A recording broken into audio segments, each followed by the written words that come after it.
Hello, everybody, and welcome to Western Oklahoma Sports Night. I'm Chuck Ramsey, the Lawdog, here with you. And, folks, it is football playoff time in Western Oklahoma, and we are bringing you the heat tonight. And it is going to be a great show as we're going to have a lot of very knowledgeable folks talking about their teams for the football playoffs on this season. And joining me, who's a bit of a co-host tonight, since unfortunately the Watauga Eagles did not make the playoffs, but it is Luke Clement joining me here, and he's up there at the top right of your screen. And Luke is the sports director at Wright Media. So Luke, man, thanks for taking time to join with me here. You've been on before. We've talked some stuff on Western Oklahoma Sports Night, but we will be covering all the bases for the most part tonight on our stream. How have you been?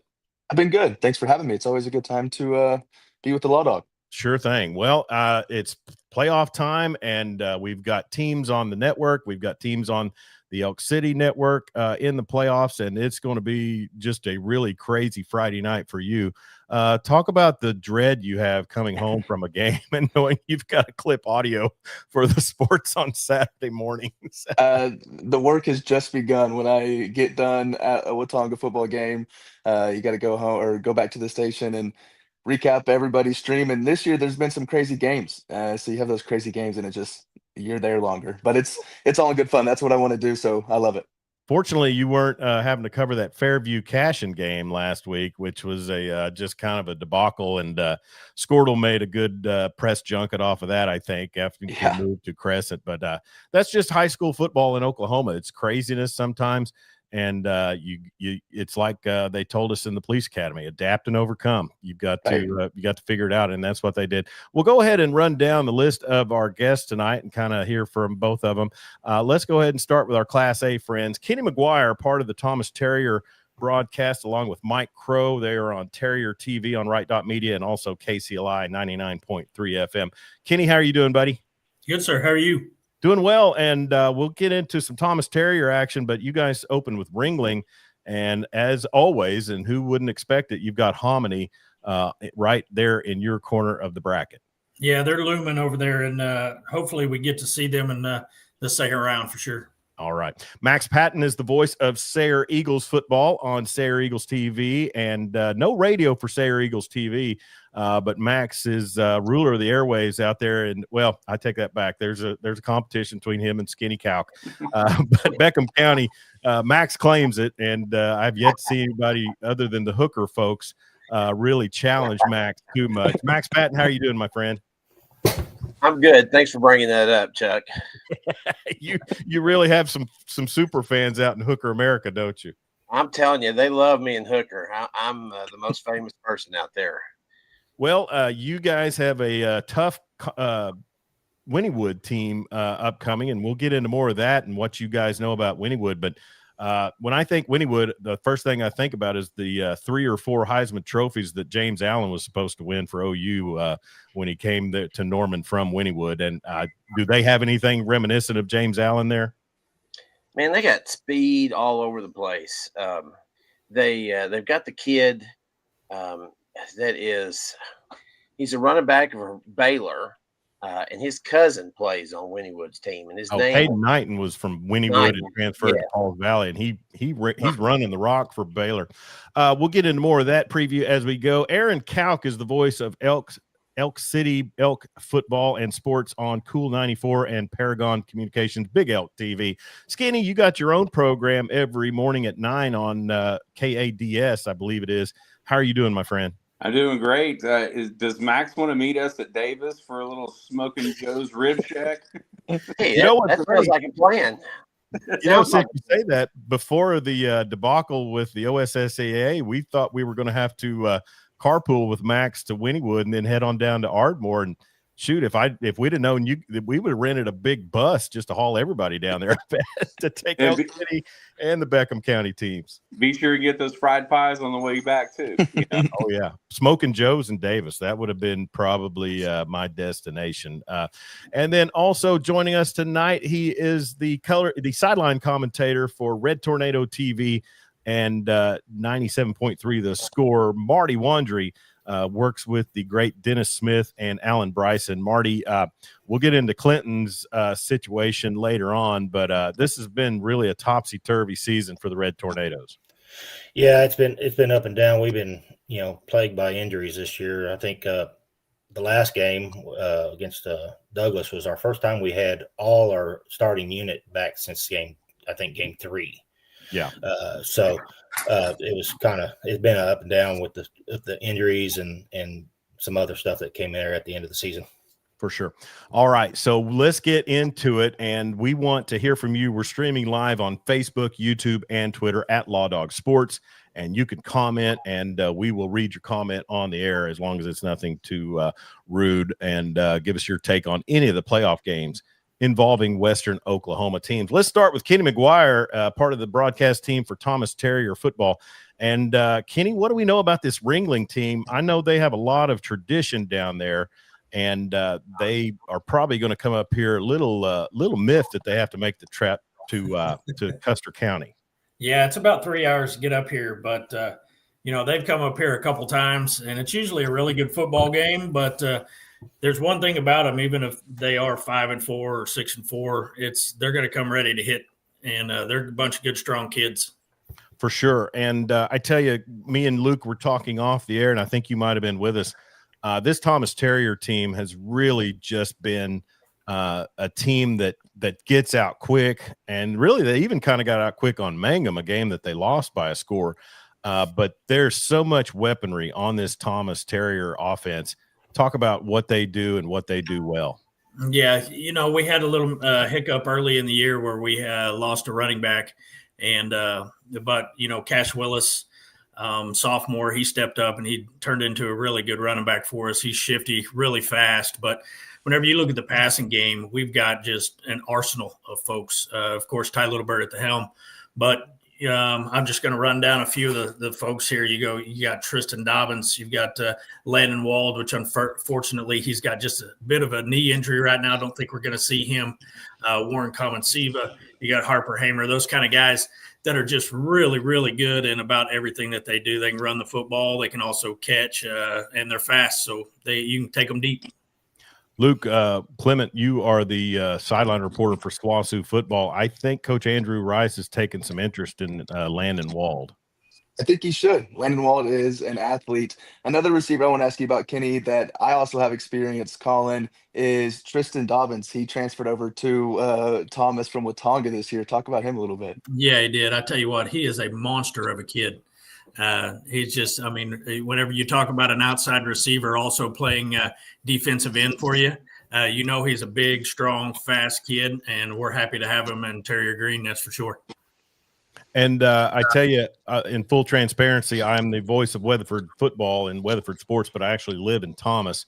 And Ty Littlebird and Warren Comensiva are my neighbors. And I got to say, kudos to Coach Matt Hart and Coach Bob Ward and the whole coaching staff. This last summer, Warren came back with a little extra muscle on him, and Ty's a little bit bigger too. And I think about the season I called Thomas football, and like the 70-12 loss to Fairview, and it's like Ty just, and the game at Texoma, Ty just took such a beating all night long, and I thought, he's not the biggest guy. Can he withstand it? Right, yeah, and he's tougher than nails. He plays like he's 6'3", 225, but he's definitely not that big. But he's shifty and just tough as nails. But the last 2 years, of course, we've had really good football teams. Hopefully, we'll make a good run this year in the playoffs. But our offensive line, I tell you what, they've done a splendid job for the last 2 years. And we lost quite a few seniors last year, but it's just like the next man up. Let's see what we can do to keep Ty's jersey clean. For sure. And talk about the defense that Coach Matt Hart runs out there. They've been a shutdown unit. Like I said, they gave up probably more scores than they anticipated against Mangum, but Mangum we know is a really good team.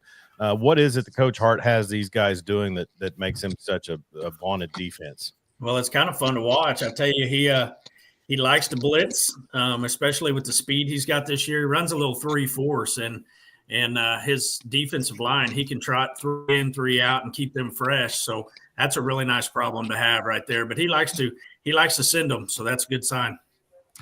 Go ahead, Luke.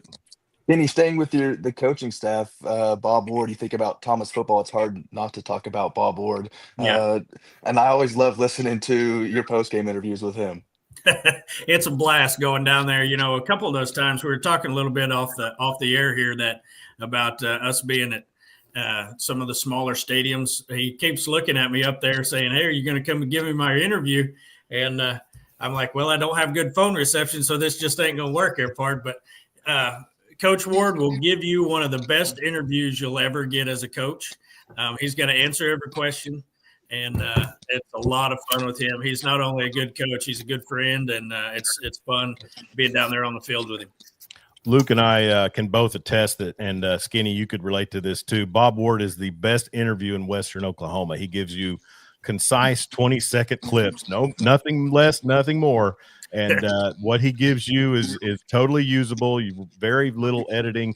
It'll hit all the bases. It's all coach speak. We know that. The only one you don't get coach speak from is John Higbee. But always fun to interview Coach Ward, and then also just always great to see that the way that Thomas coaching staff interacts with the players and how the most they get out of that team. Kenny, obviously, this Thomas Terrier team has state title ambitions. Looking at the brackets, they'll play Ringling more than likely. I mean, Hominy or Regent Prep, that could be either or. But then you're on the same side of the bracket as Kanawha, Southwest Covenant, Allen, and Woodland. I got to say, district championship, you have a good chance. The Mangum Tigers have a good chance of facing Tallahena in the semis.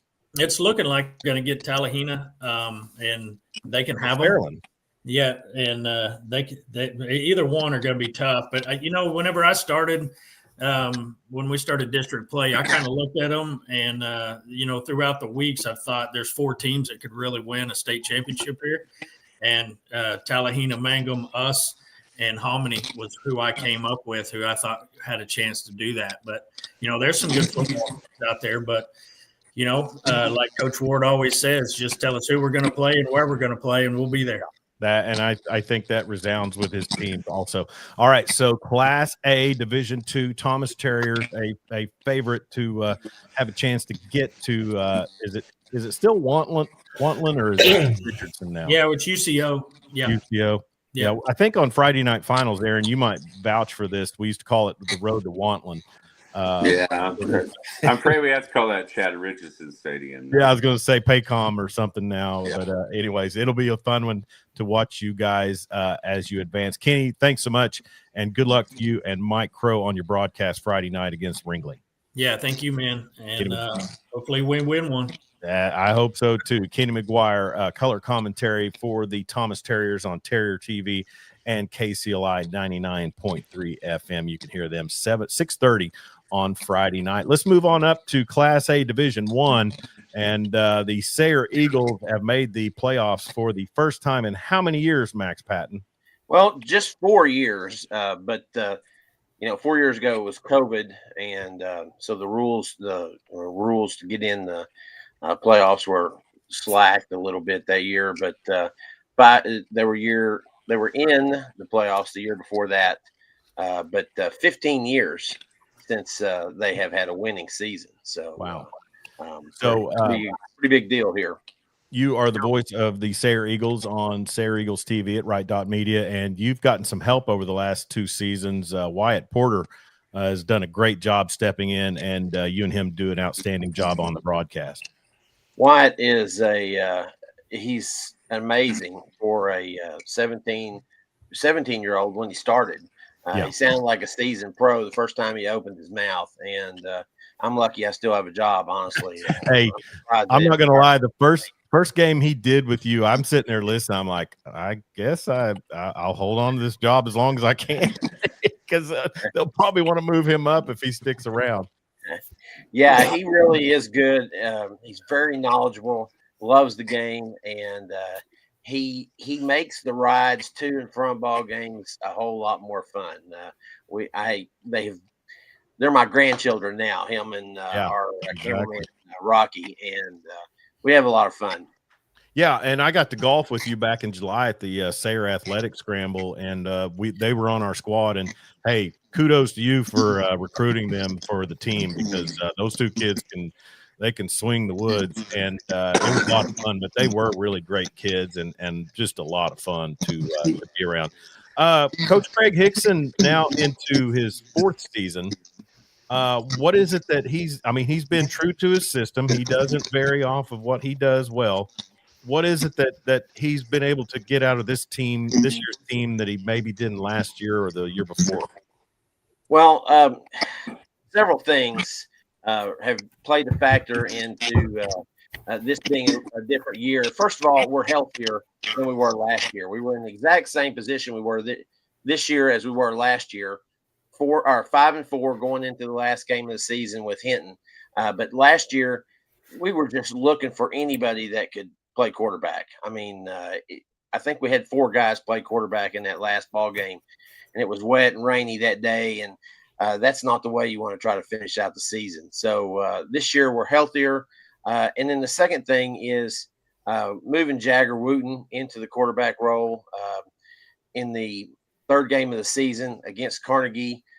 You could kind of see that things were going to change a little bit.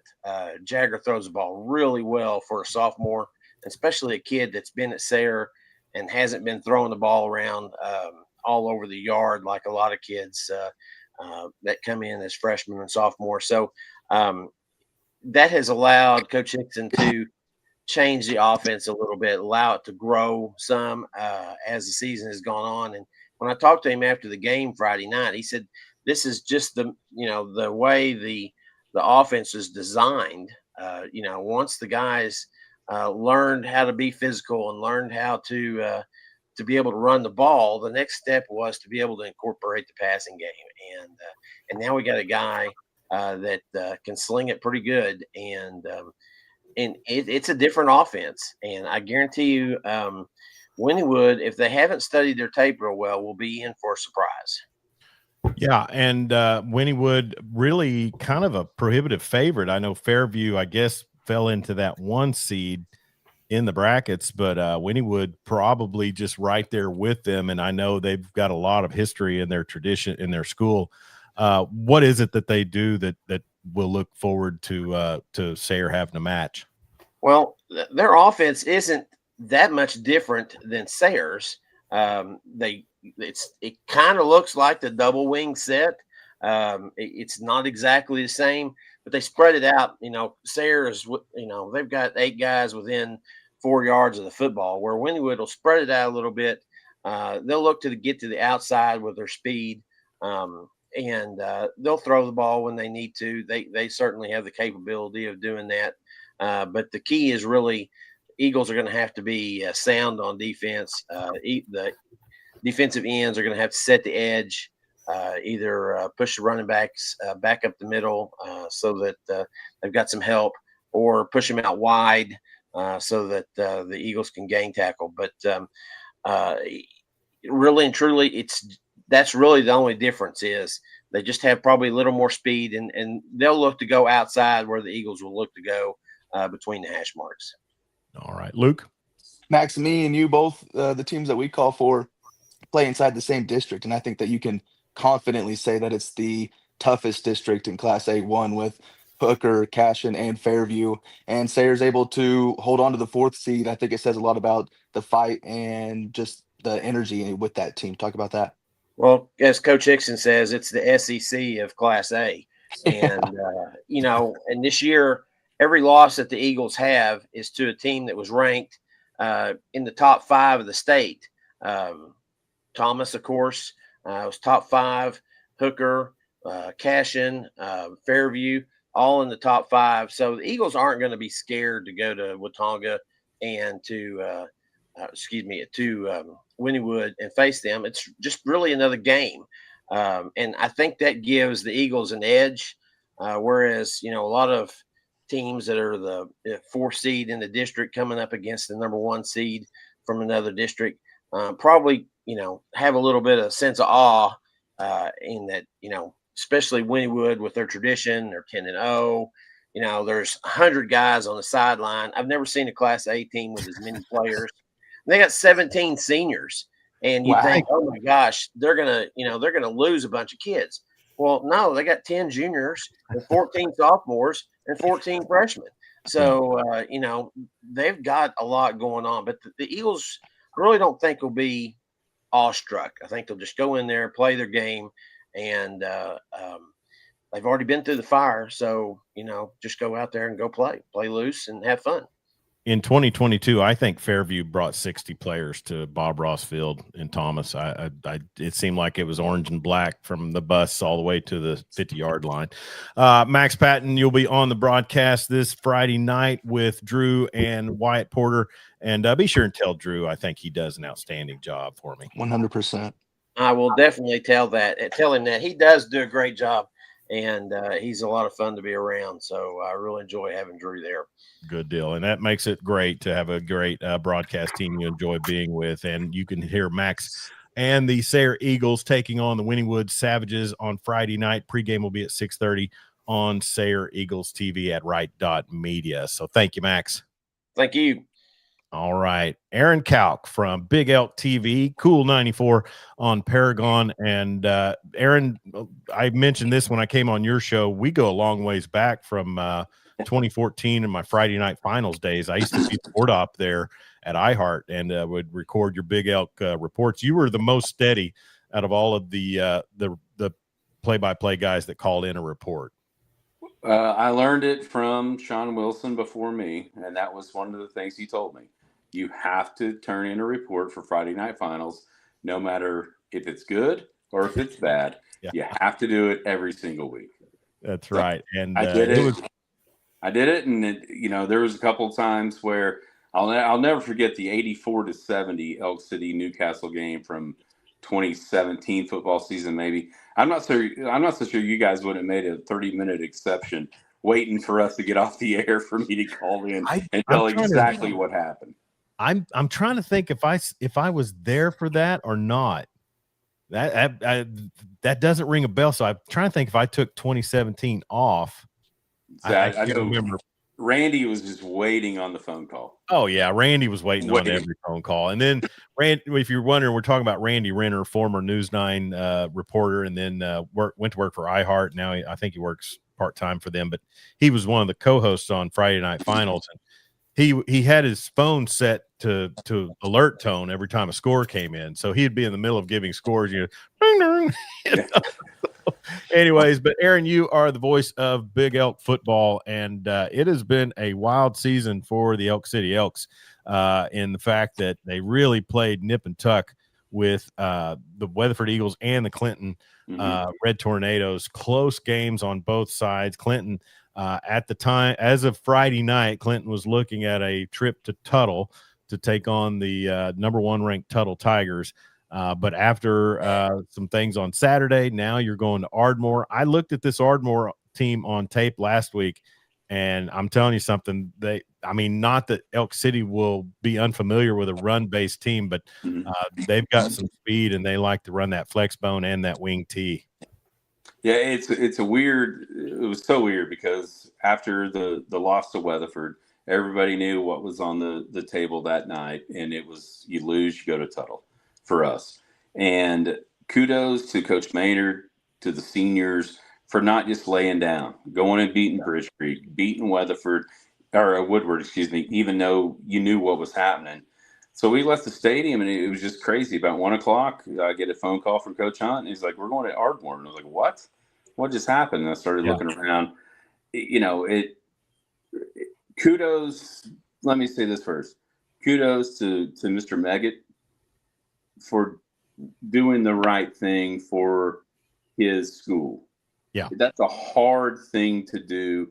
He's 3 months into the job, and that's the right thing, and Coach Maynard was on my show this morning, and everybody over here feels terrible for the Clinton seniors, for that coaching staff, because of what they're going to face. But at the same time, great job by Nathan. I mean, he did what was supposed to happen, and he did it, and that's the right way to do things. Because yes, we all want to win. We all want to win a state title. We all want to do this. But at the end of the day, the actual truth is we're trying to raise young men to be young men. Yeah. And that's an example of doing that correctly. And kudos to Nathan and everybody at Clinton for doing the right thing, even though it obviously sucks having to go to Tuttle. For us, oh yeah, everybody's excited because instead of going to a funeral, basically at Tuttle, you might have a chance against Ardmore. They're a weird team to me looking at them. They just explode off the film. Yeah. Making big plays on both sides of the ball. I think the matchup for us is if we can do what we do, punch them in the mouth, make a 10-minute drive, you've got a chance. And that's the whole thing. Being able to, and we won't get impatient.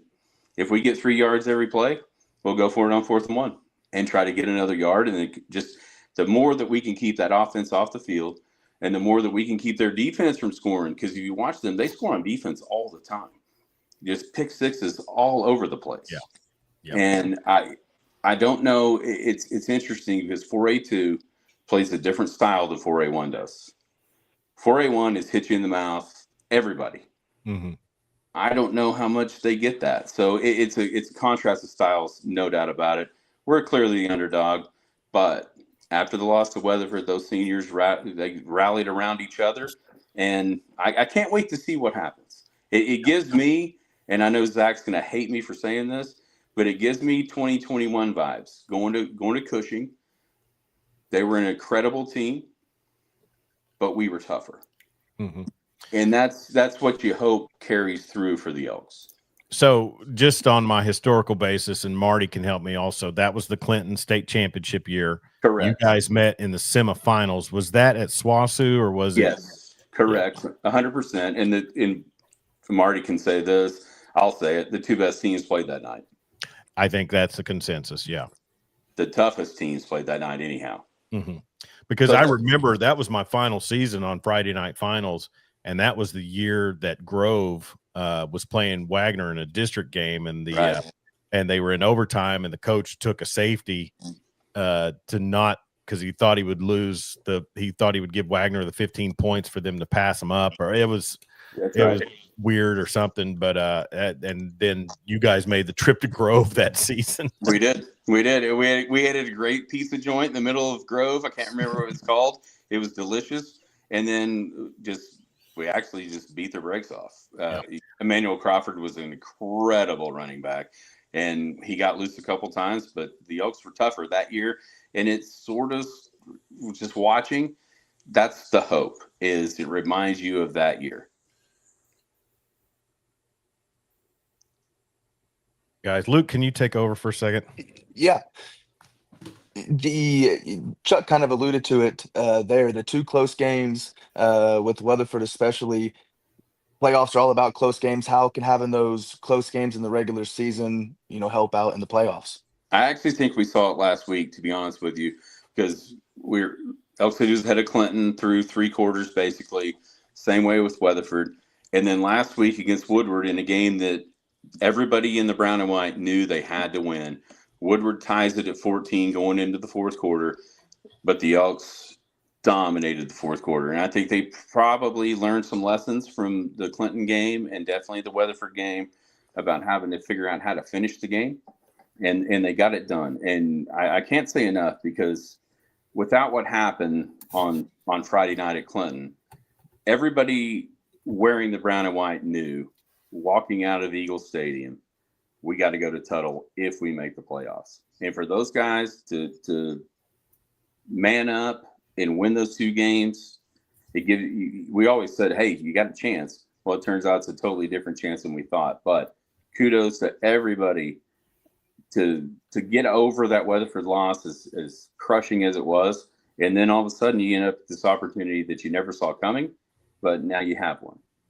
Well, and also, I mean, you had to go face Woodward, and granted they were at your place.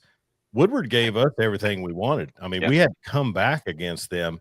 They're one of those teams. I looked at their roster, and next season they're going to be tough to deal with in district play. Looking at the Elks this season, and I heard you mention this on your Monday show after the Weatherford game. Neither camera crew really was able to get the neither camera crew was really able to get the push in the back on the Jeremiah Jackson Right. Yeah. kickoff return touchdown. I didn't argue it, and I wasn't going to, but I looked back on it and we couldn't see it either. But that game was just so crazy because Weatherford goes up 7-0. Then Elk City scores 21 unanswered. Then Weatherford ended up scoring 21 unanswered. But I tell you, it's been an indoctrination for me, and Marty can attest to this too. The I-40 rivalry and the Custer County conflict and things, they just hit different. Oh, I mean, it's different. And Woodward is sort of, I don't know how you guys are with that with Westford and Clinton, but Woodward is even the same way with us. Woodward one is almost more nasty than the other two. There's some respect down the I-40 and here and there. The Woodward one's pretty nasty, and there was times where it could have got out of hand. Kudos to the guys that were refereeing the game, knowing that was coming or whatever. But yeah, I after watching the way that Weatherford beat Woodward and maybe shouldn't have, that was a real concern last Friday night. And it's like I said, especially when they tied the game at 14 with a minute or so to go in the third quarter, it felt like it was Groundhog Day, just like Weatherford. But the guys wearing the brown and white just said, no, we're going to win this game. Who cares who we play? We got to go. We'll try our best against Tuttle and move on. And it turns out that didn't happen. But those guys, for the first time ever in Elk City High School history, the football team has made the playoffs for 6 years in a row. Wow. It's never happened. So those seniors decided they weren't going to be the ones to break that streak. Yeah. Those the 2021 team, was that Dave Meadows? Second year.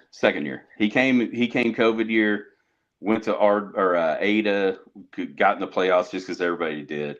And then the 2021 team was Dave's second year. Okay. Yeah. All right. So, and then Zach Maynard took over in 2022, correct?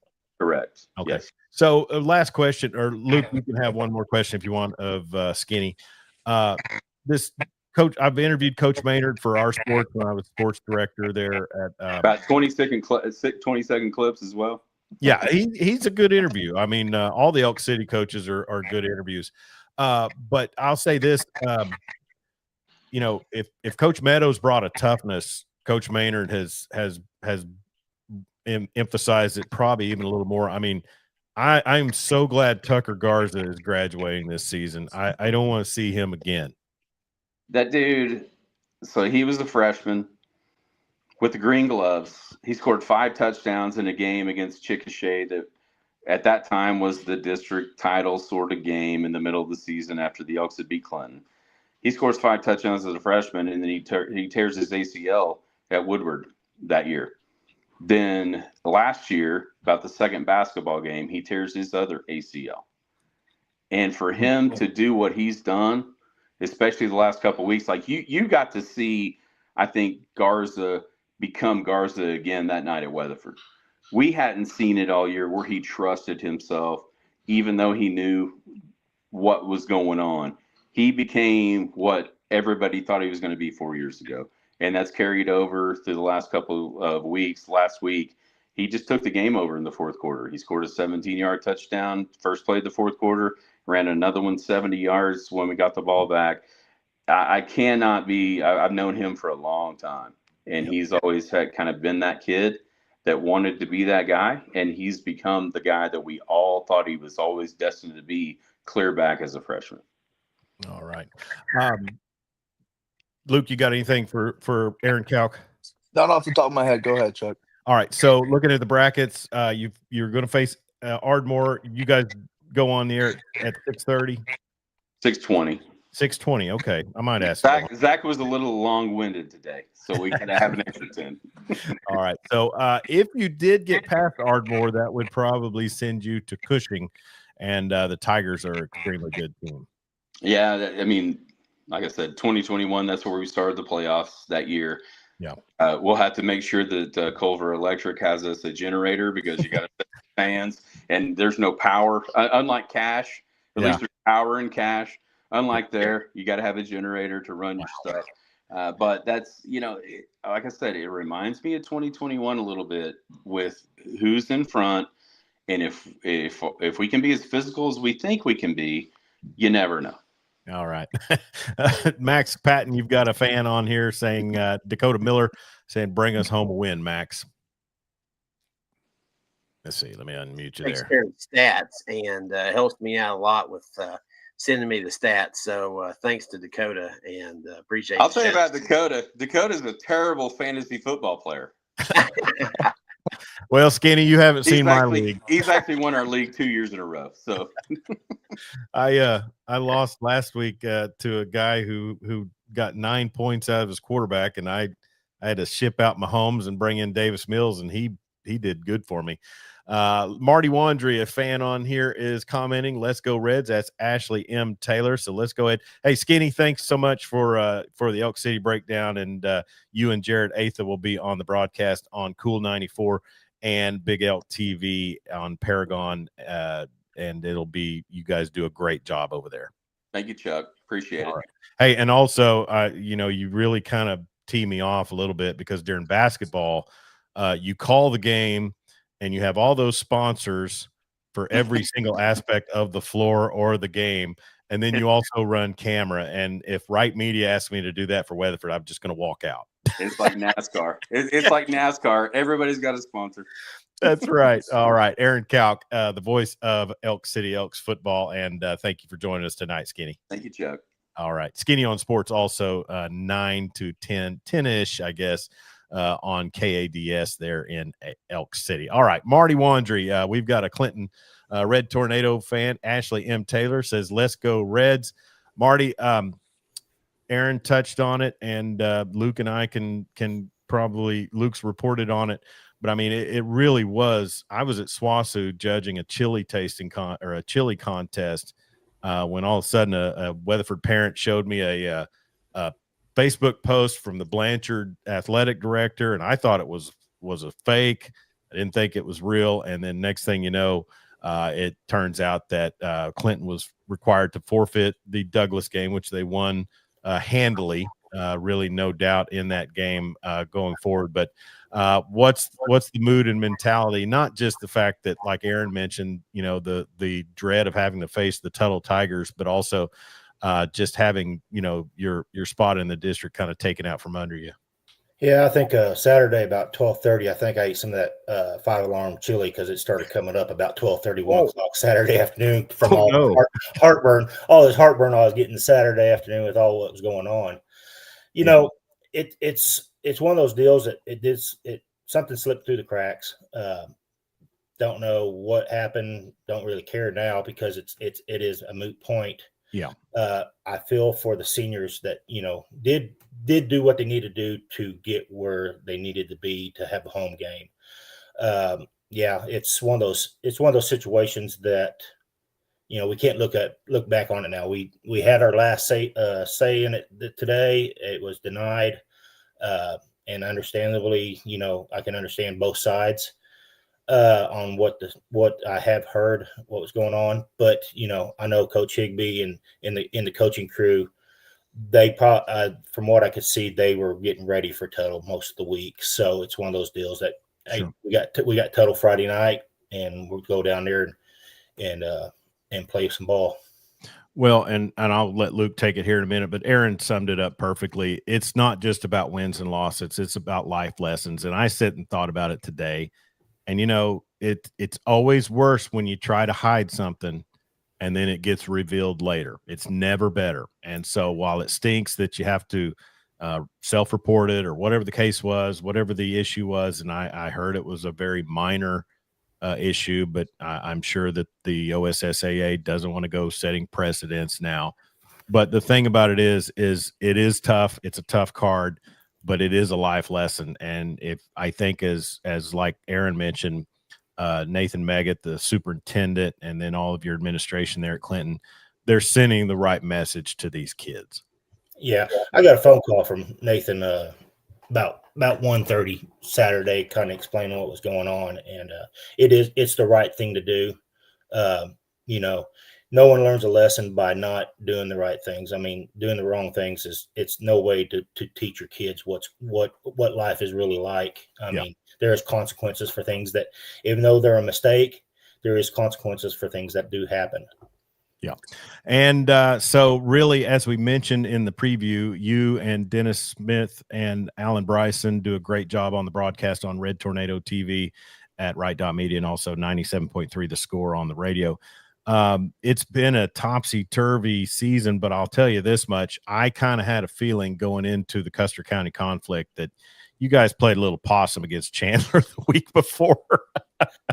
Well, you know, I was actually gone the Chandler and Weatherford game. So, you know, I was overseas and I was watching it. You know, 2:00 a.m. is when the game started for me. So, you know, I wasn't you know, bright-eyed and bushy-tailed during that time frame. So, you know, I got to see most of it. You know, all the coaches tell you game 1 through 3. Even though you want to win, you want to go undefeated, 1 through 3 don't matter. It's game 4 through 10 it does. True. And we knew we had some problems with, you know, penalties and everything else throughout the year, but we finally got, you know, things kind of rolling there once district play started. Yeah. And really, in essence, finished second in the district. Obviously, anybody that follows District 1 of Class 4A knows that Elgin is the Cadillac of football programs in our district right now. They defeated each of our programs handily. But having looked at it after that, you know, there were times where it looked like Clinton football was just kind of being Clinton football. And one in particular was the second half against the Weatherford Eagles, where your sophomore quarterback, Easton Powell, really took over the game. And I would imagine, you know, Coach Higby's going to try to dial some of that up against the Tuttle Tigers.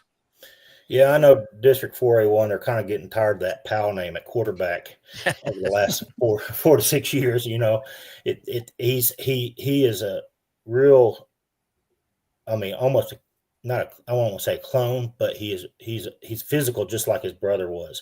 Yeah. You know, he could take over that game when he needs to. And he can move the ball down the field for us, you know, almost not by himself, but, you know, our offensive line has done a real good job for him this year, you know, keeping some holes open so he can get through and take off down the field. But District 4A1 has always been, you know, I've been helping with the rodeo since the late 90s, and Dennis and Alan, you've been doing it long. Dennis has been doing it for 132 years, I think. But he said 38. Yeah. Whether it's 138 or whether it's 100, it's all the same. He actually did high school games when I was in high school. That's how long he's been doing it. You know, so you know, Class 4A1 is just a different breed of football compared to, you know, we always hear about Eastern Oklahoma, and don't get me wrong, they have some great programs like Wagner and all them, but through years and years and years, we always heard, hey, they got East Side team coming up, and you know, in the 90s, Elk City and Weatherford in the 2000s, us, you know, throughout the decades, you know, we're one of the only schools that has won in 7 different decades. Have won state championship. Mm-hmm. So I mean, but they, you know, Class 2A, 4A2 with Tuttle and all them has always been real good, real up there. But you know, we'll do our best when we go down there Friday night. Skinny, I want to ask you about this too, and Luke, you'll get I'll pass it over to you after this. But the I-44 corridor all the way from Tri-Cities down into the Elgin area, and then probably Cache into the Lawton area as well. They seem to be accumulating resources, players, things like that. You know, it's going to be a head-to-head meeting between the Western Oklahoma teams and that I-44 corridor. What are we talking about with regards to how we kind of counter that? Keep them growing. Get them out of here. Let them go to 5A. Yeah. In fact, I mean, I don't know how to say it any nicer. It just they grow and we don't. Yeah. It's a different animal. With obviously Elgin and Cash, there's different times where one of them is better. Elgin's right now, and then in that Tri-City area, you think back. I was thinking about the bus trips for even the first round. Used to it could be a long one with 4A2 because there was no one here. Tuttle, everybody else is 2A or 3A. Yeah. Now all of a sudden they're 4A, almost 5A. Get them out, and then all of a sudden I-40 is a lot different deal, but. We play a different style. We are like Marty said, for all the years, we're more physical than the way they want to play. I think 2021 was a perfect example. Tuttle was going to be this monster that Clinton had to play in the finals, and they ran him over. It just wasn't even a game. That's not the case this year because Tuttle is what they are, but maybe they've adapted a little bit to the style that they had to play in that first round because 4A1's always been smash you in the face with Mike, with Woody, and everybody at Weatherford the same way. They just want to run you over. Yep. Luke? Marty, back to Clinton. I think one of the interesting things with them this year was head coach Don Higbee being gone for the majority of the year and Gene Ray being tagged with the interim title. Just talk about Gene Ray taking over for a little bit. Yeah, Gene. I've known Gene for a long time, especially with I help with the soccer programs, a lot over the years, for about 10 or 15 years, doing the filming and all that other stuff. And Gene's a great guy. He put a lot of pressure on himself this year that I seen. I mean, it was him, when I talked to him after the first 3 games after the post game, it was him not doing something right, but he stepped into a tough situation with a young team, and the first 3 games didn't go the way we wanted, but Higbee started coming in there. Of course he always talked to Higbee, so there's always communication, even though Higbee couldn't be out there at the time. But he did a good job. I'd say a great job keeping the team together, without their main man, Higbee sitting there, with him. So he did a great job getting them through the first 6 or 7 games. I think Higbee started coming back down. I think he was in the press box maybe during the Weatherford game or Elk City game, and then the Cash game he came down at the halftime, and then that's when he started coming back on the sidelines, which everybody's happy to see him on there. Just glad to be able to see him this year because there was a chance that we might not see him at all this year. Well, and Coach Higbee's a presence. I mean, that guy walks in a room, you know it's his room, and he's the funnest to interview in Western Oklahoma. Not always the cleanest as far as but he's going to give you great answers, and it's a lot of fun. And when I do the previews preseason, he's a blast, and it makes me hard to hate the Clinton Red Tornadoes, but yet somehow I do. And Marty called me a dirty bird on Saturday. That wasn't very nice. Very crazy. So anyways, but yeah, Clinton with a tough test on Friday, but like we said, the silver lining is you'll get to see that brand new Chad Richardson donated press box, which I hear had to be handicap accessible, so it'll be an elevator ride instead of a big stair climb. That's got to be nice. That is great because my knees aren't what they used to be. even though I've lost quite a bit of weight, that's just my knees got shot. It's tough, and Aaron and Marty both. We faced Tuttle 2 seasons ago. They had some really fast and skilled players. Obviously, they played Elgin last year in a really great state title game. The Ritzenmeyer kid for Elgin, he carried it 42 times in that state finals game. So what they want to do. But how does Tuttle come back better this year because they lost the McAdoo kid? Yeah. They lost a lot of people yesterday. Oh, I'm sorry. That Campbell kid, he's a pretty good quarterback, guys. I mean, if you look at their stats this year, they're about as 50-50 as you can get. They got around 4,000 yards, 2024 rushing or passing in 1983 and rushing this year. So they're a 50-50 team, and it's going to be a long haul to be able to cover both ends of that on that end. They are a good even team. Yep. We went down there last year for the first round. And by the way, that press box is unbelievable. Oh, And listen, it's awesome.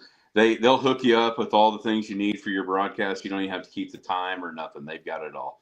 But that was the thing that impressed me about them was they got the dudes on the outside with Campbell throwing the football, and they would kind of almost pass early to set up Roundsville to just run you over. And they lost some guys on defense that aren't there. Avalos was the linebacker that made every tackle last year. But it appears they're better. Like last year, I thought Elgin was going to run them out of the gym, honestly, in the finals. And it started that way. But kudos to Tuttle for keeping that game as close as it was, because Elgin's offensive line, we've all been around 4A football forever. I've never seen one like that. That was an all-timer. It was ridiculous, that offensive line. Yeah. And Tuttle hung in there until it was a great game. For me, I think Tuttle wins that game in the finals. And for 4A, it's so much fun until you have to play one of those two. Every other matchup looks awesome. I mean, you guys against Blanchard should be a great game. Us against it's like all the way through. You got Grove and Salisaw. You got Ada and Fort Gibson. Those are going to be fun games until you have to meet one of the behemoths that's in the bracket. Yeah. And, moving on a little bit to the Weatherford Blanchard game, and we want to thank Ashley Taylor. She comments, you can always hear Coach Higbee in the press box. Glad to have him as the coach, watching my stepson, number 8, Potter, for the Reds. Wish them no injuries and a big win. So, hey, really, we wish all of our Western Oklahoma squads wins going into Friday night, first round of the playoffs. And we'll kind of do some polling at the end of this, even with Max and Kenny, who I apologize. You guys have kind of been hanging on through all this 4A talk, but we'll get you going here in a minute. But this Weatherford Blanchard game, I got a text from a Clinton fan, said you guys will beat Blanchard by 2 touchdowns. I'm just going to say this: Weatherford probably could beat Blanchard by 2 touchdowns. They may be up 2 touchdowns after a half. I don't know. I mean, I talked to Coach Sauceman today. They've got to put a full game together, and they have put some really great strings together, but some of these come from behind wins, and we had to come from behind against Woodward. It'll be interesting if the playoffs is where Weatherford kind of puts it all together. And Luke, you've seen a bunch of this Weatherford team through your job and reported on them. Noah Wald, the senior quarterback, his first run starting, it's just been an amazing run for him. And he just, I mean, when you talk about the zone read, I just, did not know he would come in and operate it like he has. I'm not sure the exact number of touchdowns that he has, but I feel like 90% of the Weatherford touchdowns have been courtesy of Noah Wald this season. He's up there. I mean, he's the leader. When you look at him, he doesn't really look like a running, like he could be a running quarterback. He kind of a lanky looking kid, but he can really get out in open space and move. Yeah.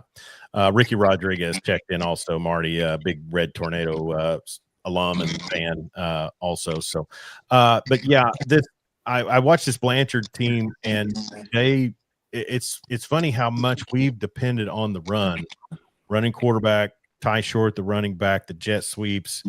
And I kind of asked Coach Sauceman today, they call it eye candy now with the jet sweeps and stuff. It does so much to set it up, but I mean, some of these teams in District 2, like Aaron mentioned, they're just flat airing it out. How is Noah's knee? Is he okay? Is he healthy? Yeah, I saw him today. They were finishing up Iron Eagle and some workouts, and he looked like he was okay. They wanted to give him the rest, I believe, senior night. And then sophomore Hunter Hargis comes in, rushes for 100 yards and a couple of touchdowns. It's just he had a pick 6 and 3 fumbles. So other than that, he would have had a banner night. But there was also a little bit of Bridge Creek. And I asked Coach going into the game week if Bridge Creek did some stat padding in a way. And he didn't answer it, obviously. But I get the feeling that, they asked for a running clock in the second half, I think.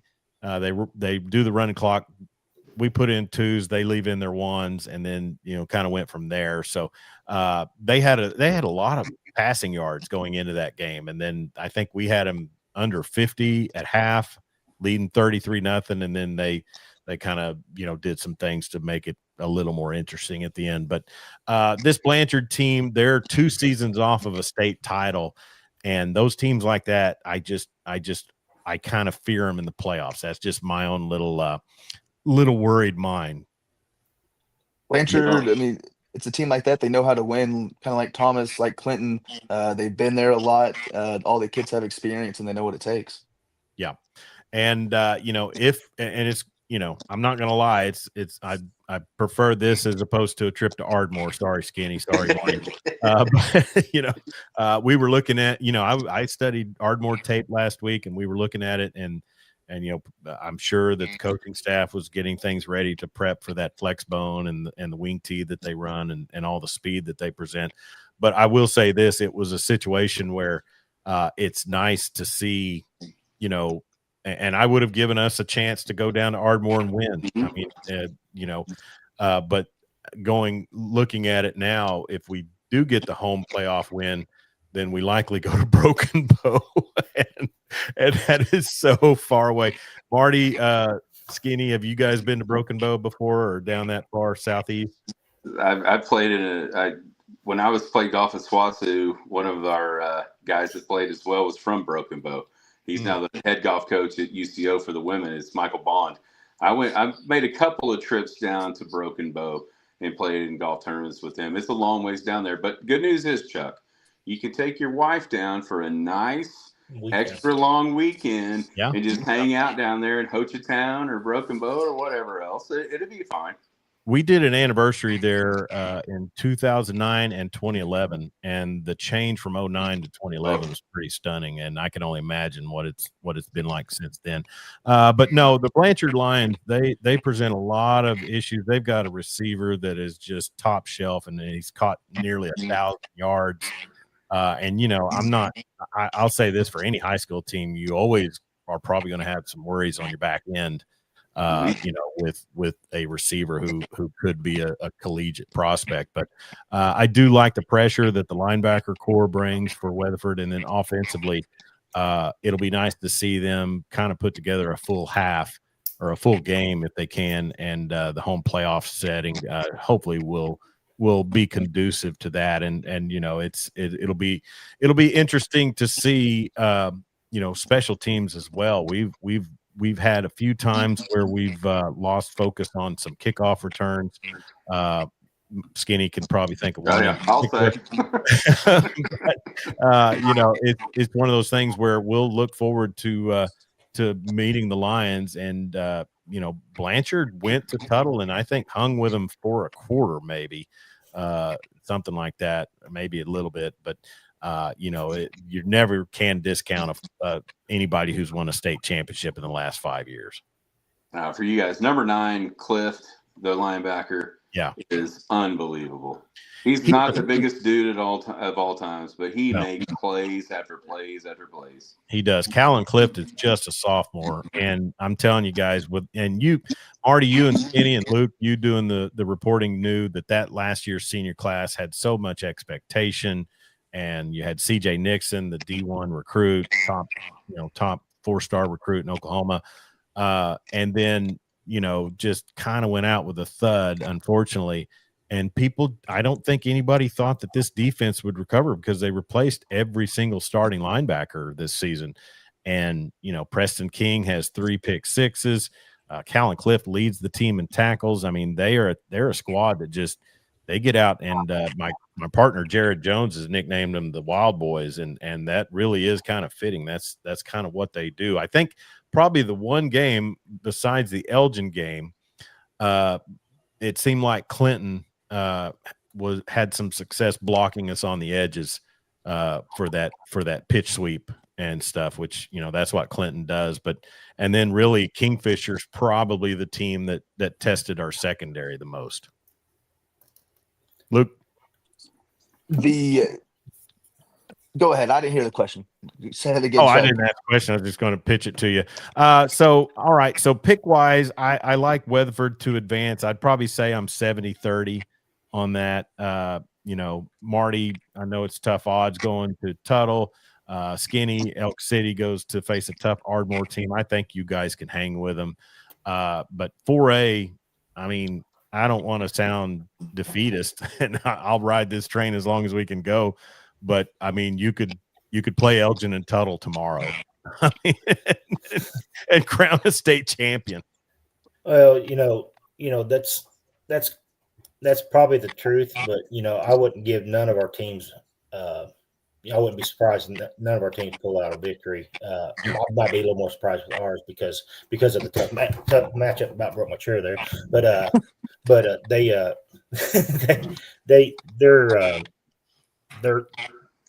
they're always ready for playoffs. Our teams, I-40 is always really ready for playoffs. They said the same thing in 2021 when I believe the two best teams did play on the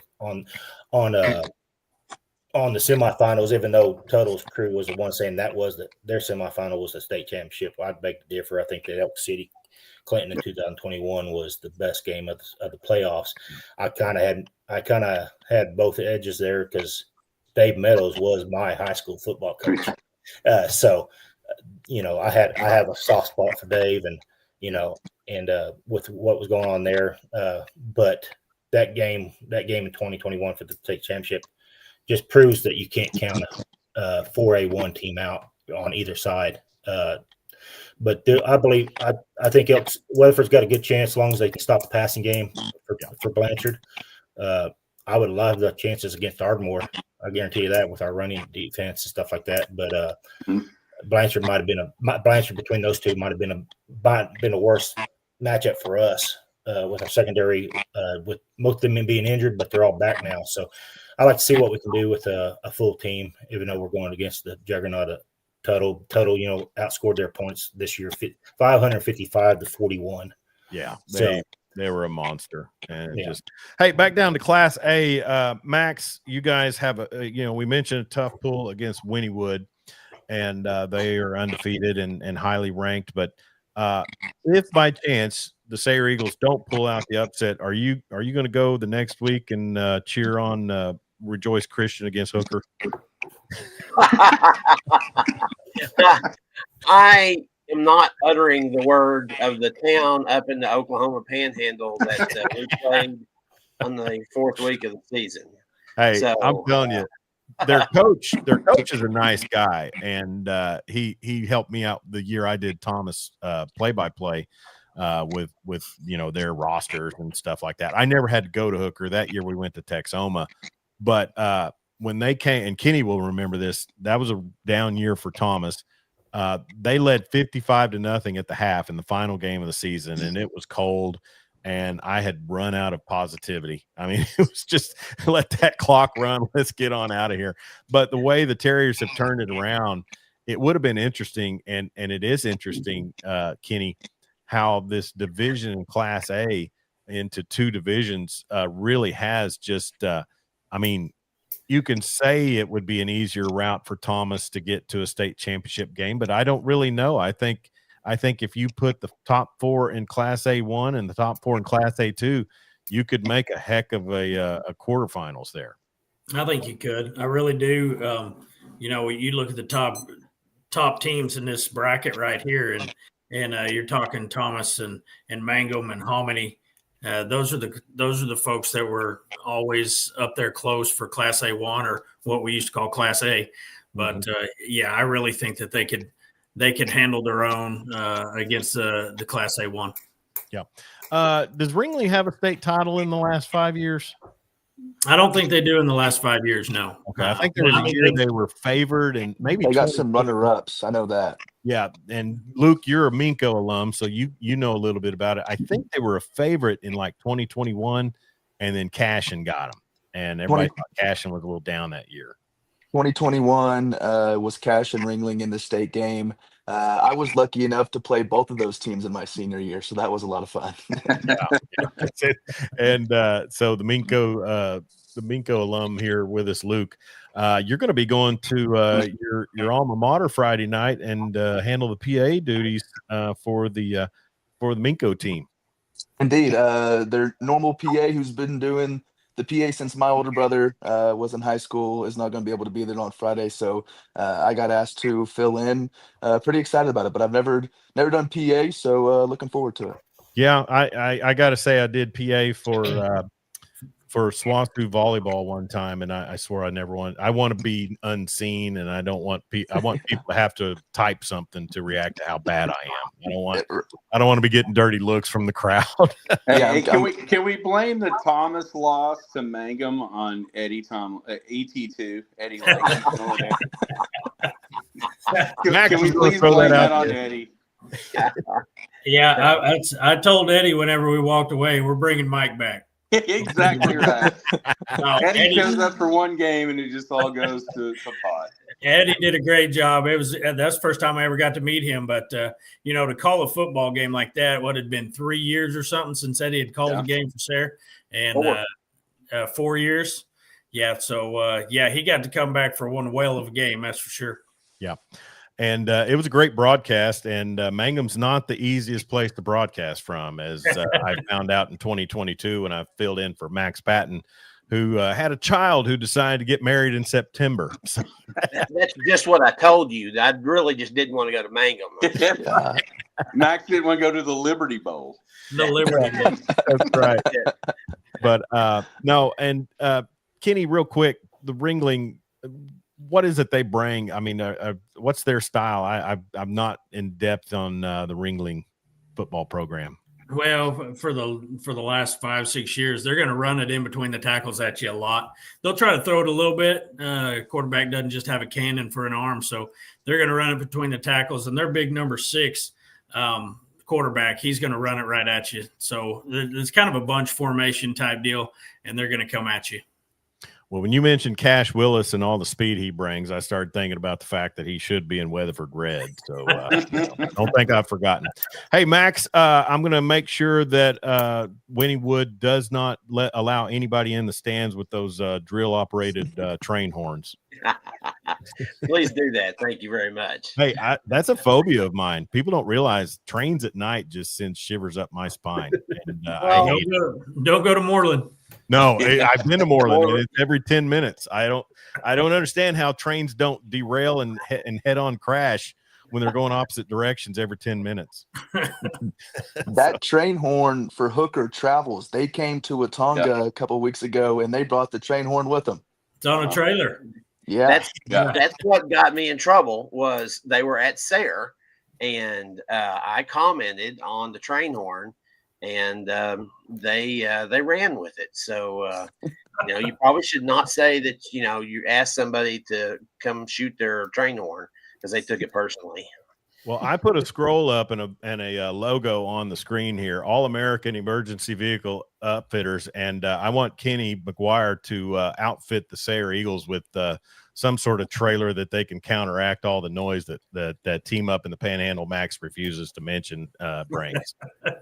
Well, I tell you, we can get it done, I guarantee you, but we're not going to test out the horn here in Thomas. We're just going to go ahead and ship it down to Weatherford and see what happens. All right. Well, fellas, round table real quick. It's been a lot of fun. Luke, you do a great job there at Wright Media. Skinny, you with Skinny on Sports, you and Jared Atha, Marty Wandrie, Kenny McGuire, and Max Patten. You guys, amazing job. And I got to say, as Skinny can attest, I dealt with different folks at Oklahoma City and iHeart with different reports and different play-by-play.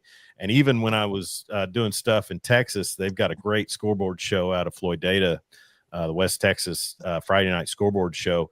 And some of the reports that would be called in, I was kind of like, oh, my gosh. And so I got to say, all of the folks that I've come into contact with and have got to know out here do such an amazing job on their broadcast. And I know that your fans appreciate you and love what you guys do. And that even goes for Watonga, Luke. I know that you've become a special son up there for the Eagles of Blaine County.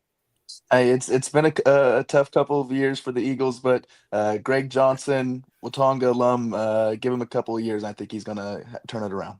they've got a rich history, and I know that they're looking to. So anyways, well, let's start to move our way on out of here. I want to thank everybody here on the panel. Max Patten from Sayre Eagles TV and Wright Media, farthest west that we have here on the coverage there in Beckham County, and you can catch them on Wright Media.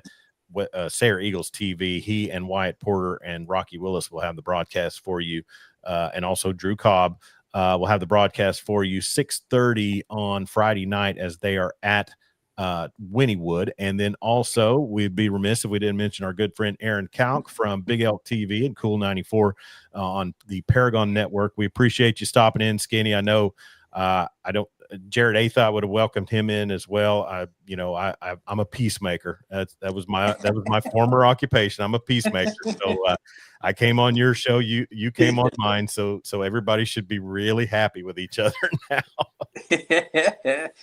Thank you, Chuck. Appreciate it. Aaron Kauk does a great job with Big Elk TV. Marty Wandrie on the sidelines for Red Tornado TV and 97.3 The Score as they will travel to Tuttle. Also forgot to mention Big Elks will be in Ardmore and Clinton will be in Tuttle taking on the Tigers. They'll be on the air at 6:30 as well on 97.3 The Score and Red Tornado TV at Wright Media. Kenny McGuire and Mike Crow. Mike Crow's a preacher, so he's always balking me on Wednesday night, and so we don't want to interfere with a preacher's ministry on Wednesday nights. But Mike Crow and Kenny McGuire do a great job on Terrier TV and KCLI 99.3 FM.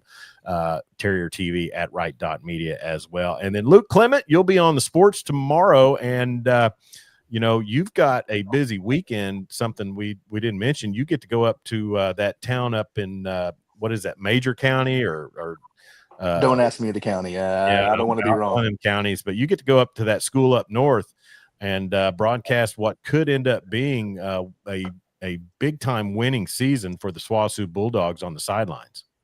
Hopefully it will be a big game for the Bulldogs. You're right. They're 5-5. A win over Northwestern on Saturday would give SWOSU their first winning season since 2016. It's been a big year for the Bulldogs. Really hoping for another blowout win. Last year, SWOSU beat Northwestern 50-0. So hoping for another outing like that. I bet the Rangers remember that. I bet they do too. And really, watching on Bulldog TV and listening on 95.5 The Coyote, that game Saturday, my gosh, to drop it. I mean, it was kind of rampant in college football last Saturday. Just those last second, Iowa lost on a last second field goal. Penn State lost on a last second touchdown in the back of the end zone, and then SWOSU on that long pass play. Just heartbreakers. It was an absolute heartbreaker in Weatherford. SWOSU had control for the majority of the game, and it really looked like they were going to be able to pull it out. They scored a touchdown with just over 2 minutes left, and then Ouachita was down to their last play. It was 4th and 19, and a 51-yard bomb to take the lead and win it. See, Marty, there is a team besides OU that'll give up a 4th and 19. That's rude, Chuck. That's rude. Just against K-State, though, most of the time. Yeah, all right. So Luke will be on the sidelines Saturday, and then I'm going to be doing I'll break into some basketball on Saturday as the MIAA GAC crossover will be at the Pioneer Event Center in Weatherford. That's going to be Saturday afternoon as OBU and SWOSU will be representing the GAC against Northeastern State and Rogers State. So we'll have games on Friday and Saturday for that. And you can hear Mike Smith on the call Friday for the games. And then I'll do stream only on Bulldog TV on Saturday. So may overlap the football game a little bit, but it's a busy time of year. And guys, we may have to jump back on this. Kenny and Marty, you guys don't do any basketball, so you're dead to me after the playoffs. But Max and Skinny and Luke, you all do basketball too, so we may have to do a Western Oklahoma basketball preview as well. Do it. All right. I want to thank everybody here. Luke Clement, sports director at Wright Media, Kenny McGuire, Marty Wandrie, Aaron Kauk. Skinny is his name, Skinny on Sports, and then also Max Patten, the voice of Sayre Eagles TV. I'm Chuck Ramsey, the Lawdog. Be safe out there. Don't text and drive, and sure don't drink and drive. And give us a subscribe here on our YouTube channel. Also follow us on Twitter, X, and Facebook at Lawdog Sports. I want to thank everybody here joining me tonight for Western Oklahoma Sports Night. We'll talk to you real soon.